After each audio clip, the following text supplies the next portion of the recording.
Welcome everybody to the Wonk Podcast. This week's guest is Bill Stevenson. We talk about playing Bill on Workaholics, acting through the 80s, 90s, and after the millennium, and coming back to acting after a long hiatus.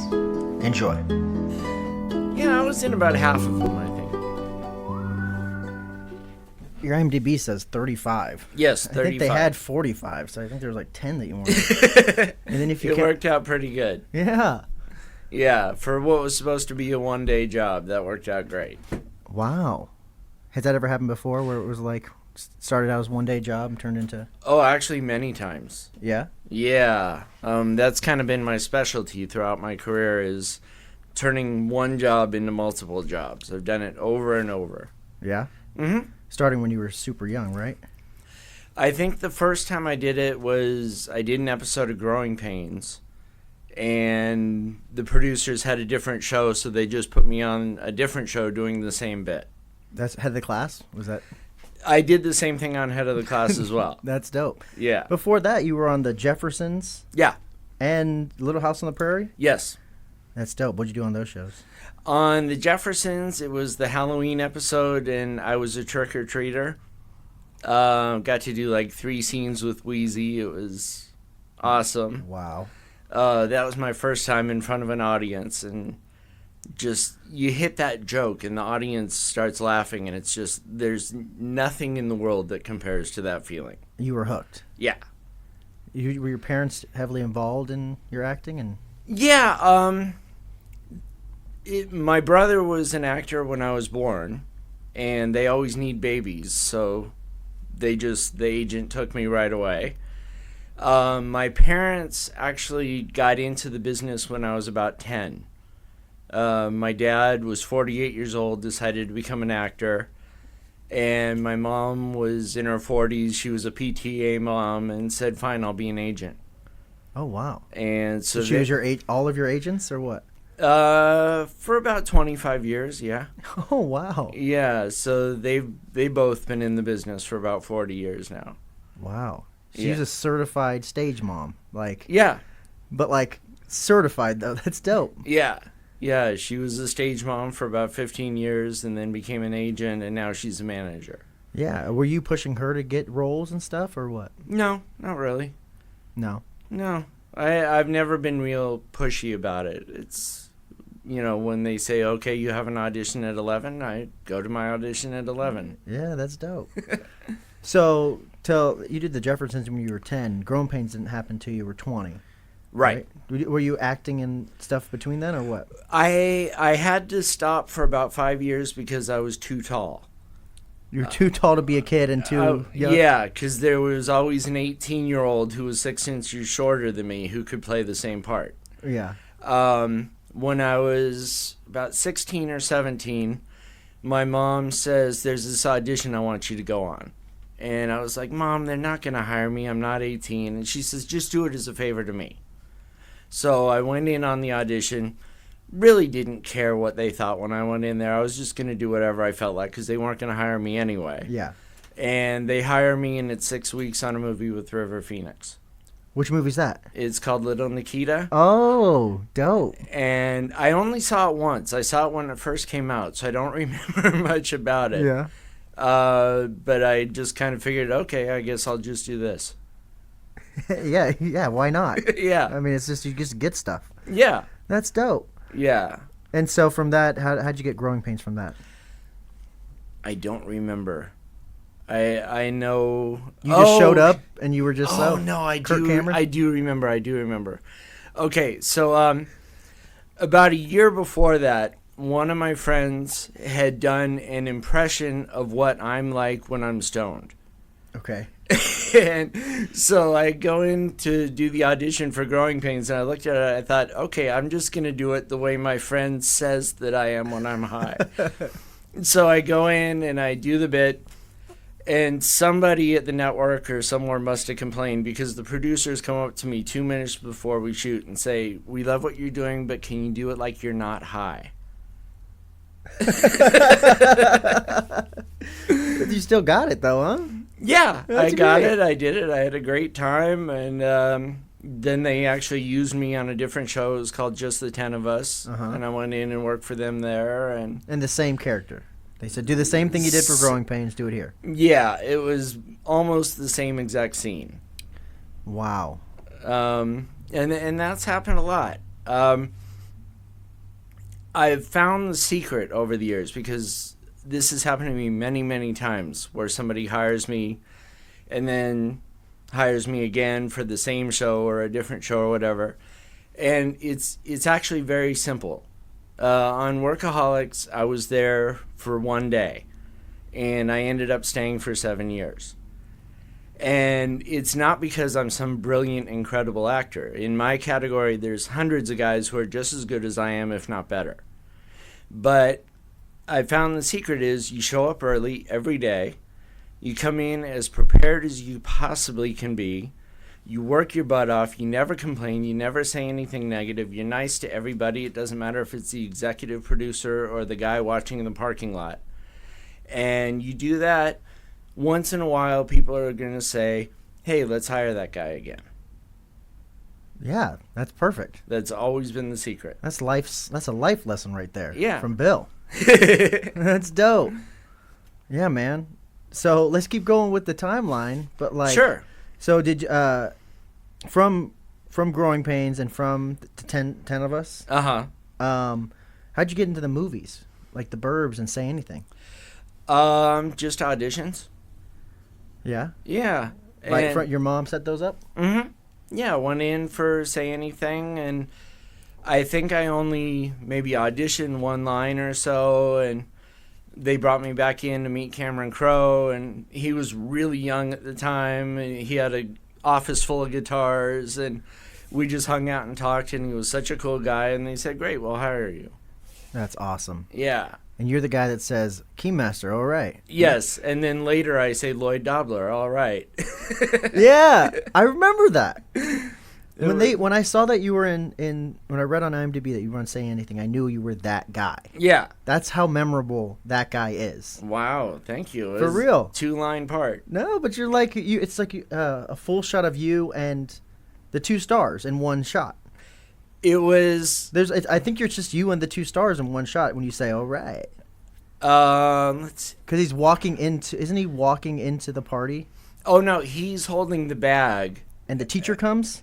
Yes, and I come in just before that. Yeah. And there's actually a story there, but I'm kind of embarrassed to tell it. I mean, just say it. If you're really embarrassed after, we'll figure out something to do. Well, it's not the most professional thing, but when we shot that, we were there for like 8 days. And days would go by with nothing to do. They wouldn't call me down to the set. So the guy in the dressing room next to mine was 21. So he would bring a bunch of beer. Okay. And there was this extra who always had weed. And we would just sit there. We weren't going to work all day, so we'd just sit there and just get baked all day long. And finally, at about 6 o'clock at night on one of the days, I was so out of it, I didn't know what was going on. And the knock comes on my door and says, we're ready for you now. So all I have to do in the scene, it's real simple. Walk up to John Cusack, drop my keys in the bag, say my line, and walk off. Yeah. I couldn't get the keys in the bag. I don't know how many times we had to shoot that. Finally, the director takes me aside, and he says, I love what you're doing, but can you play him like he's more wasted? Oh. And I was like, I am so busted right now. Yeah. So finally we got it, and that's the way it is in the movie. If you see the movie, I am just hammered. I mean, it's a real party dude. Yeah, like that's what I saw. I'm like, oh, look at this guy. We basically had 8 days of a party in Pasadena while we were shooting this. There were, and that's what they wanted. Yeah, they wanted you to be getting drunk and stoned in between takes. Method. Right? Yeah. People always make fun of me for being too method, but I think that was going too far. That's great, man. And the Burbs was the same year, but what happened with that? Yeah, the Burbs, it was when we were shooting that, the writers went on strike. And so I kept waiting for something to show up in the script that would say that I was in the movie. And I was there for every night for 5 weeks on the back lot at Universal. And the nights would go by, and maybe they would have me in the background in a shot. Like with Corey Feldman just hanging out behind him? Yeah. And so basically by the time I saw the movie, I'm not in it. If you saw it, you might think I was an extra or something. It's such a classic movie that I wish I had had more to do with it. Yeah. I mean, it's still on your IMDb. That's so dope. Yeah. That is so dope. I'd wear a shirt if my name was on that. That's great.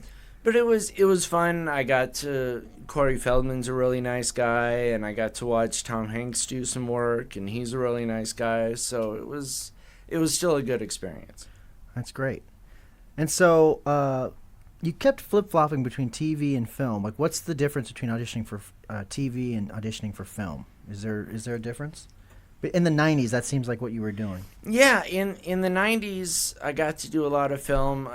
Basically, I just worked wherever I got hired. And after a while, I just had more connections in television, so that's where I ended up getting hired the most, and I've basically done television ever since. That's awesome. Any movies that stick out to you? Any other movie experiences? Outbreak was kind of fun. What happened at Outbreak? Anything? Cool. Yeah, it was. They had just started doing this thing that I guess is now pretty standard on all movies, where they're afraid of their storylines getting out and getting stolen. So when I went to shoot that, they only gave me about half a page of the script. And I had no idea what the movie was about until I actually saw it in the movie theater. And in the story, a monkey is smuggled out of a lab, and that's what starts the disease. And what I didn't know till I saw the movie was that it was all my fault. It was all your fault? Yeah, my character's the one who lets the monkey out of the lab. And I had no idea that was the case until I saw the movie in the theater. Oh my gosh, I gotta revisit that. Whoa, I always thought it was I always blamed it on the guitar player guy that was like... Yeah. But you're the one that got the monkey out of the... He pays me off so that he can take the monkey. Oh my gosh. And I had no idea till I saw the film that was what it was about. Oh, that's awesome. You're a huge part of that movie. You are the Outbreak. You're just as bad as the monkey. Pretty much, yeah. That's cool. Your face should have been on the cover. And it just says this guy's fault or something. Right. That's great. So, you do Melrose Place, Hanging with Mr. Cooper, Murphy Brown, News Radio, and then you get to Step by Step. Yes. And Step by Step is not just like a one-episode thing, right? Right. So tell me about that. Okay. This is a very cool story. Okay. For a couple of years, actors always have to have side jobs to make ends meet. I was working as a caterer, and our business is that we would serve dinner at writers' meetings for different shows. So one of the shows that I catered was Step by Step. I served those writers dinner every night for 2 years. Finally, I get an audition for the show for a pizza delivery guy. I go in and I book the part. I show up on the set, and one of the writers says to me, he says, everybody else that came in was like actors. But with you, I actually believe that you are a delivery guy. Because he saw you deliver food for so long. And didn't know it. Yeah. Subconsciously, he saw you as the... Oh, gosh. He said I believed you as a delivery guy, not knowing that I was his delivery guy. Yeah. That's awesome. So I did one episode of that, and they did something interesting from there. I was always playing a different character in a different situation, but it was always the same guy. Okay. This kind of slow, not very smart, possibly on drugs kind of guy. And they would just write him into different situations. Oh, they probably loved doing that. Oh, it was so much fun. I loved working on that show. Nicest people. Yeah. You were really close with the writers after that, it sounds like. Yeah. I actually spoke to the executive producer about a year ago. Oh, you still keep in touch? Yeah. Wow. And he's been retired. I think he's a professor now and just the nicest guy. I've always made an effort to keep in touch with people even if they're no longer in a position to help me. I mean, that's just beautiful. Yeah, it's just about I like them, I want to keep in touch. It has nothing to do with can somebody help your career. Yeah, human beings. Exactly. Just keep the energy of the world beautiful. Exactly. Yeah. I mean, you just talking to me right now. I mean, you're teaching me about like acting and stuff like that, but we're also just trading energy. Of course. It's cool. Yes. Yeah. you were down the street, I was here, so it's like now we're bringing these energies our energies are colliding. And it's a good thing. Of course. We're multiplying each other's energy. Of course. Of That's course. dope. Yeah. So I mean, then you do Boy Meets World. Was there like a TGIF thing back then where like if you did one TGIF show? They were all produced by the same people. Yeah.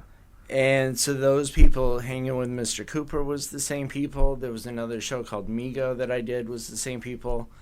And basically, I guess they liked what I did. They liked my attitude. So they would just recycle me through all their shows. That's cool. And you were always like this kind of high guy or what? Yeah. Kind of, that guy. It's good. You tapped into that really quick. It was great. Yes.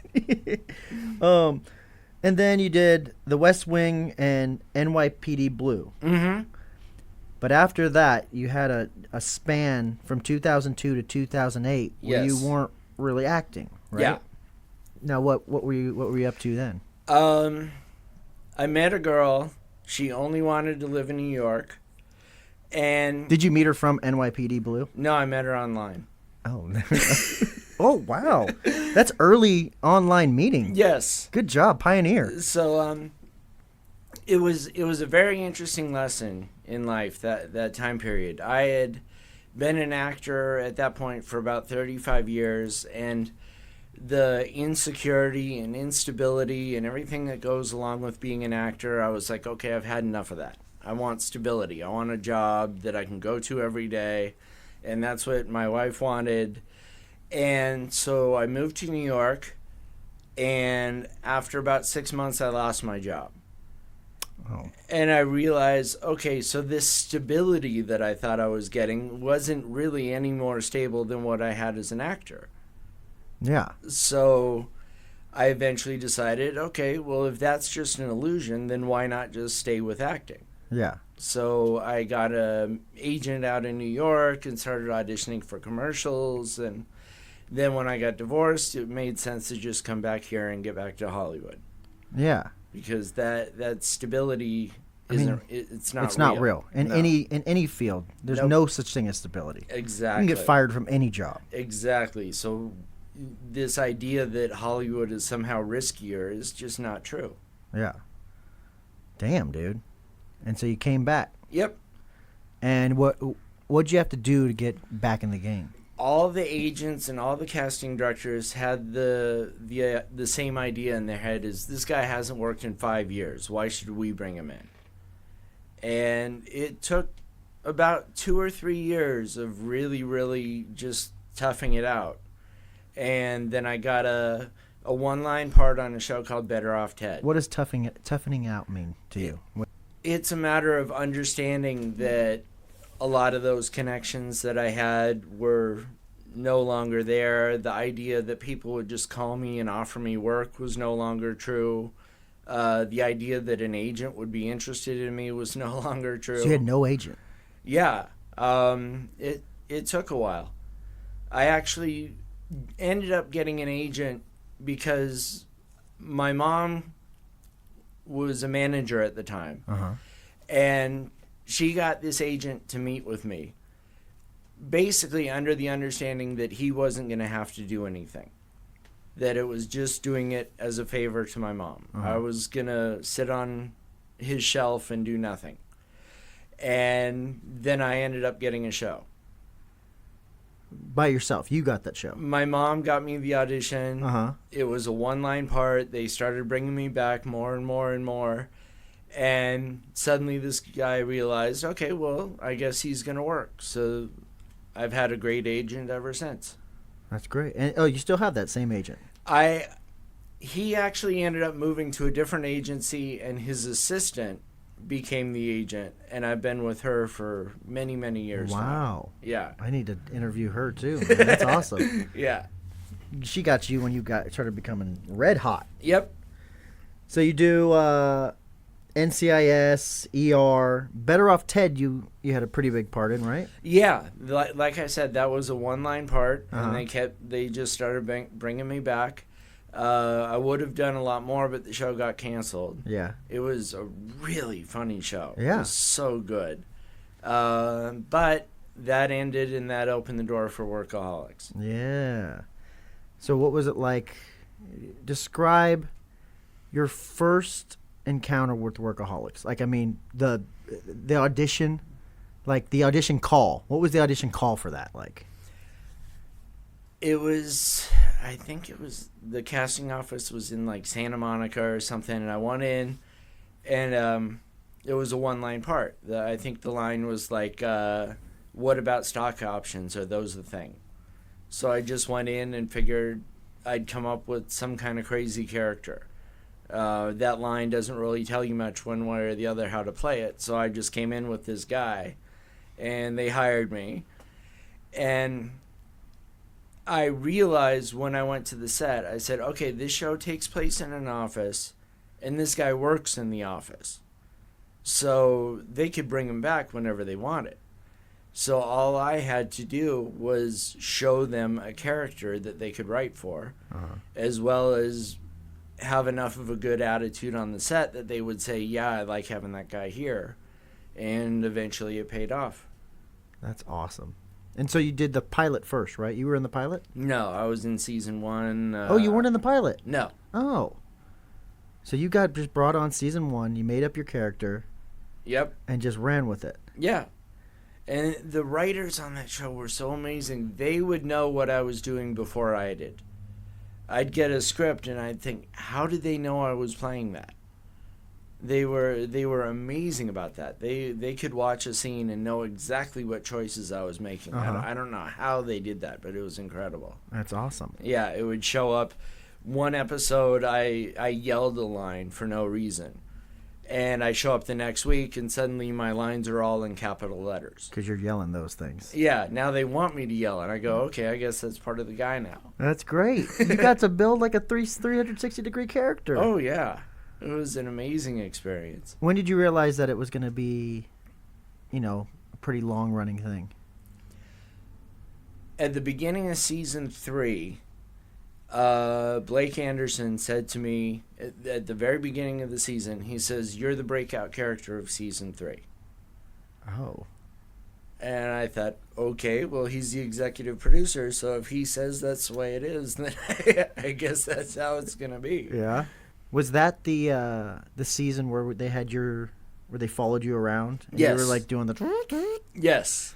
Oh, gosh, yeah. Yeah. That's a special episode. That's a very special episode. It was so much fun. When I read the script, I was like, oh my God, do I have to learn yoga for this? Yeah. It ended up just being a complete blast. That's awesome. And you were ready for, because you were the main star of that episode. Right. Have you ever had that before? Only in theater. I've done starring roles in theater a lot. Have you been doing theater the whole, coinciding with your film career this whole time? I've done about 10 plays. I like television a lot more than theater. But I've done enough theater that I've been able to learn from the experience. Yeah, you do theater to keep your skills up, or what? Yeah. Yeah, I used to do the same thing with soap operas. What soap operas were you in? I did Days of Our Lives for about 10 years. Oh my gosh, your IMDb just doesn't have enough room for everything you've done. It's got about half of what I've done. That's incredible. What else is not on your IMDb that I would just be blown away by? Any of my commercials, any of my plays, any of my soap opera credits. That's awesome, dude. What plays have you been in? I wrote and directed 4 plays when I was in my early 20s. Originally wrote? Yeah. Wow. And full length? Yeah. Damn. And then Yes, it was about 6-7 years ago. I got cast in a play at a theater out in Glendale, and that director ended up hiring me for like 5 more plays after that. That's awesome, dude. Yeah, like I said, the trick to show business, because I'm not that good at auditioning. I'm terrible at auditioning. But if I can get on the set and get somebody to offer me more work without me having to audition for it, then I can build a career that way. Yeah. That's awesome, dude. Yeah, and it's just, like I said, it's the attitude. You show up with a great attitude, people are going to say, let's hire him again. Ready to work. Yeah. 2 hours early, ready to work. How did you know about 2 hours early? I heard, man. Before, well, I went to the gym this morning, and I'm like, well, we're going to be recording at 11, but it's Bill, and they said he comes 2 hours early, so I need to make sure I'm back and ready to rock by 9. Yes. So, yeah. And you were an hour early. I know. So you were Bill late. Well, there is a reason for that. It's okay. I'm happy you were. An hour early is still very, very early. And, it sounds easy to say, okay, I'll just be 2 hours early. But if your call time's 6 a.m., that means get there at 4. Are you really on set at 4 when it's 6 o'clock? Oh, yeah. I'm there before the caterers, before the drivers. Are you just sitting in your car? What are you doing? I take an hour to go over my lines. I usually sit next to my car and just go over my lines. And then about an hour early, I'll go in, I'll put my stuff in my dressing room, I'll see if my wardrobe's there yet. It makes it so much nicer. I don't want to be one of those actors that for a 6 a.m. call time, I come in at 6:02. Yeah. I want to be ready to shoot at 6. Yeah. And ready to shoot at 6 and comfortable in the space because you've been here, like you've made it your home. Exactly. Oh, that's good. Yeah, I find it helps me a lot. It's not some motivational thing. It actually makes the day easier. Yeah. That's awesome. So, with Workaholics. Yeah. Season 3, season 4, season 6. When do you know that it's about to end? Like, when do you find out that it's about to end? I think they told us at the beginning of season 7. This is going to be the last season. Yeah. Yeah, I think they made that clear to us, so we all knew. And so what do you do? How do you prepare? Are you preparing to, go to another ship during the season? What's going on? It's a weird thing, and I only have an advantage because I've been through it so many times with shows ending and stuff, that sometimes you can pick something up right away. Like I went from Better Off Ted right into Workaholics. Other times it might take 4 or 5 years. And just understanding that, yeah, at some point there will be another show. At some point there will be another job. Having that understanding is very important if you're sitting around for 4 years waiting for somebody to hire you. Mm-hmm. And you're just doing like commercials. You're just grinding, making that. Yeah. I've done a lot of nice guest star stuff in the past couple of years, and you just keep doing it until something comes up. Yeah. So what are you up to now? What's life like after Workaholics? Auditioning a lot. Working whenever I can get it. I got to do 2 episodes of Grace and Frankie with Lily Tomlin and Jane Fonda. Very cool. I did a little bit on the show Homecoming with Julia Roberts that just came out on Amazon Prime. You're on a couple episodes of that, right? Yeah. That's dope. Yeah, that was such an amazing experience. I didn't have a lot to do, but I was there for 5 days. Oh. And so I figured, if I'm here with nothing to do, I'm just going to watch Julia Roberts work. And I found a nice little place to sit where I wasn't bothering anybody, and I just watched her act for 5 days. It was absolutely incredible. What's her process like? First of all, she's incredibly nice to everybody. Just the nicest person. But what she did that really blew me away so much was how much acting she would do in between lines. that it was never just a matter of my line, blah, blah, blah, my line. She had things going on the whole time. You almost didn't even need an editor. You could just leave the camera on her. Wow. And it was just watching that was incredible. Just staying in it. Yeah. That's awesome. Yeah. That's so cool. Yeah, man. So, I mean, you're a friend of Wonk. Yes. You did Studio City Kings. Yes. You're technically the ultimate bad guy so far. You hired the guy Right. that kills Ryan's family. Right. Wow. That's huge. That was a lot of fun. Yeah. You're a trooper too with that. That date was crazy. I always felt so bad, and I should have apologized to you, that I decided to play that scene with my glasses on. Why? Because, do you remember it started raining? Oh, and your glasses got water on them? There was water all over my glasses. I mean, it looks cool. I mean, your scenes look cool. It was dope that we got to figure that out on the fly. Yeah. Because it started raining. Right. And we still needed more shots, but we got rained out of the location, the table location where we had all the guys. So we had to shoot the rest in that field. Yeah, we went to Kyle's house. Yes. We shot you in a hero angle, from below. Right. And just mimic that we were still at the same location in a sunny area. Right. And we got your lines. And I can't tell. I did it and I can't tell.